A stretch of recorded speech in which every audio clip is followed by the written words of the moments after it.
Viewers एक sell side में opportunity मुझे दिख रही है, तो हम लोग 50 क्वांटिटी में सेल कर देते हैं बैंक निफ्टी को।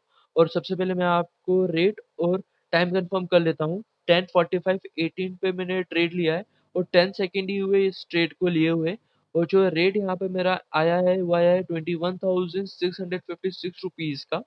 तो सबसे पहले हम लोग रिस्क रिवार्ड रेशियो जो है हम लोग अपडेट कर लेते हैं। शॉर्ट साइड में हमारा आज ट्रेड लिया है हमने, तो हम कोऑर्डिनेट्स में एंट्री पॉइंट यहाँ पर प्रॉपर डाल देते हैं 656 रुपीज़ का। तो आप देखेंगे तो अभी आपने रेट से लगभग 20 रुपए 25 रुपए अपनी पोजीशन चल रही है। तो सबसे पहले हम लोग क्या कर रहे हैं कि स्टॉप लॉस हम लोग एक लगा लेते हैं। मुझे लग रहा है कि 80 पॉइंट्स का स्टॉप लॉस करेक्ट रहेगा। एज वेल एज टारगेट हमारा जो रहेगा वो 70-75 पॉइंट्स का मुझे लग रहा है। एक बार मूवमेंट होने के बाद मैं अपना रिस्क जो है वो भी मैं कम करूंगा। बट अभी जो है हम लोग एक रैंडमली स्टॉप लॉस जो है 80 पॉइंट्स का है वो लगा लेते हैं 736 रुपीज़ का। तो मैं पोजीशन में आके यहाँ पे, ये पोजीशन है और यहाँ पे एसएलएम के साथ मैं अपडेट कर देता हूँ 21,736 रुपीज़ का स्टॉप लॉस। अब मेरा अनुमान ये रहेगा, एक लेवल मैं आपको बता रहा हूँ, यदि इस लेवल के नीचे मार्केट जाता है तो मैं अपना जो है टारगेट भी लगाऊंगा और जो अपना स्टॉप लॉस है वो भी मैं रिवाइज करूंगा। देखते हैं क्या होता है। पोजीशन मैंने बना ली है। व्यूअर्स जैसा आप देखेंगे 800 से 1000 रुपीज़ का प्रॉफिट होना स्टार्ट हो गया और जो रेंज मैंने यहाँ पे बनाई थी उससे उसने ब्रेक कर दिया है। तो सबसे पहले मैं क्या कर रहा हूँ कि मैं अपना जो टारगेट है वो यहाँ पर लगा लेता हूँ।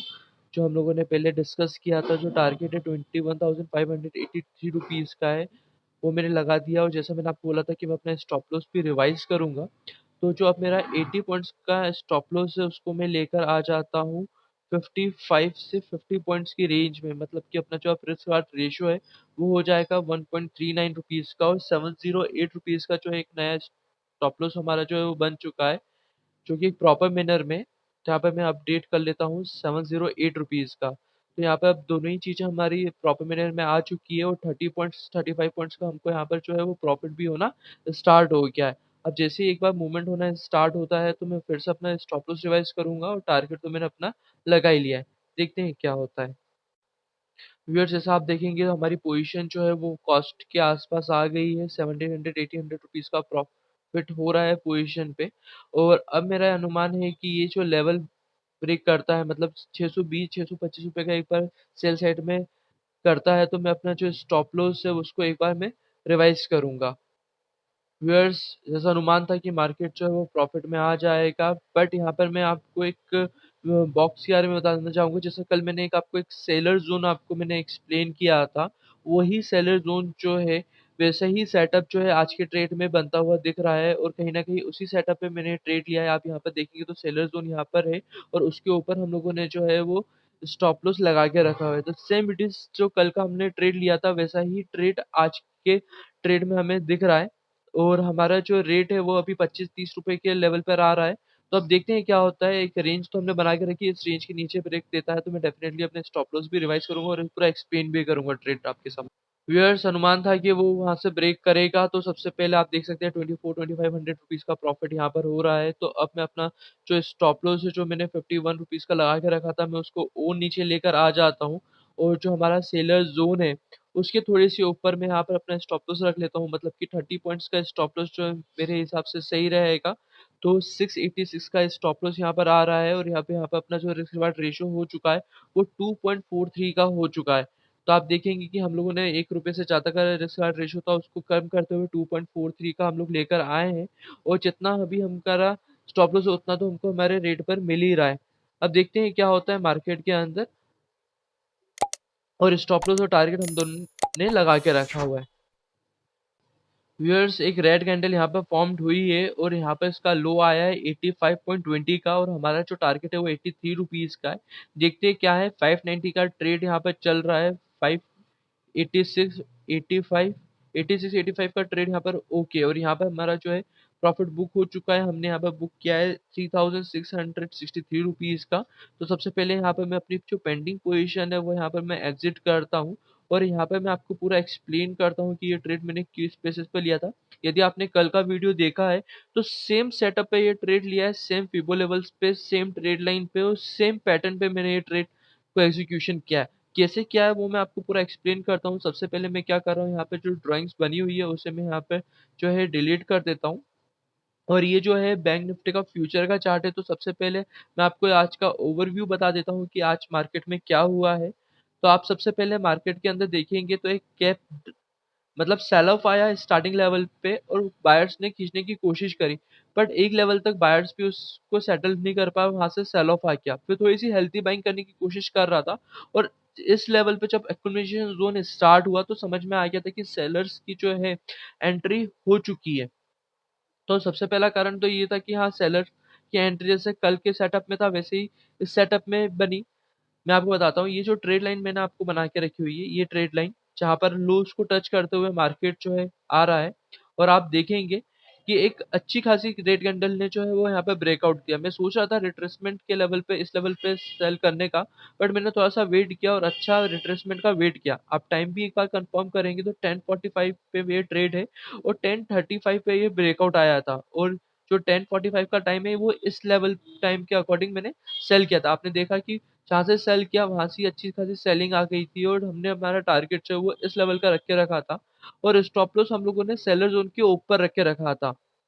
उसके बाद धीरे करते करते हम लोगों ने हमारा रिस्क मतलब जो एसएल वो इस लेवल पर लाके हमने खड़ा कर दिया था। इतना आपको समझ में आया? मैं आपको एक फिर से एक्सप्लेन करता हूँ। ये ट्रेड लाइन बनाई हम लोगों ने, और किस टाइप से पैटर्न बना था, इनवर्स फ्लैग पैटर्न का सेम जो कल जैसा सेटअप बना था वैसे ही सेटअप आज के ट्रेड सेटअप में बना। और ये हाई प्रोबेबिलिटी बनती है कि जब ऐसे सेटअप बनते हैं तो वो ट्रेड के अकॉर्डिंग मतलब कंटिन्यूस फॉल करता है। मतलब स्टार्टिंग जो था वो सेलिंग था, उसके बाद बाइंग आया और इस लेवल पे सेलिंग आया। एक कारण आ गया, हम लोगों ने इस लेवल पे जो लो होता है उसके लेवल पे स्टॉप लॉस नहीं रखा था, उसके ऊपर हम लोगों ने स्टॉप लॉस रख के रखा था। ये आपको समझ में आया? सेकंड जो था वो फिबो लेवल्स था। मैं आपको एक बार फिबो लेवल्स भी एक बार एक्सप्लेन करता हूँ, जो कि हाई को से रिसेंटली जो लो बना था उसके यहाँ पर मैं आपको बताता हूँ।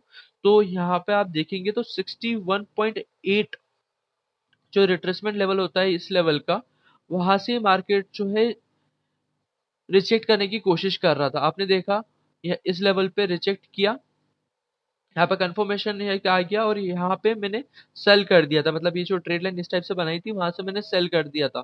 तो ये दो कारण से मेरा जो ट्रेड था वो एग्जीक्यूशन था। सबसे पहला तो इनवर्स फ्लैग पैटर्न का breakout, as well as second Fibo levels ने सपोर्ट किया। मतलब जैसा कल का सेटअप था वैसे ही सेटअप पे मैंने आज ट्रेड किया।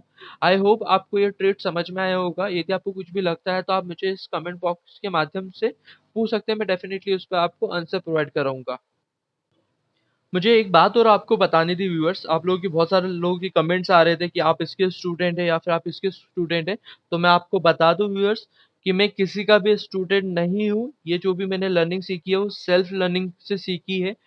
मैंने देखे हैं वीडियोस बहुत सारे लोगों के, तो ऐसा नहीं है कि मैं किसी से कॉपी कर रहा हूँ। इंस्पिरेशन और कॉपी में बहुत ज़्यादा डिफरेंस होता है। जस्ट लाइक दैट, यदि आप एक जियो की सिम लेते हैं, साथ में आप एक एयरटेल की सिम को भी देखते हैं, तो दोनों का काम एक ही होता है।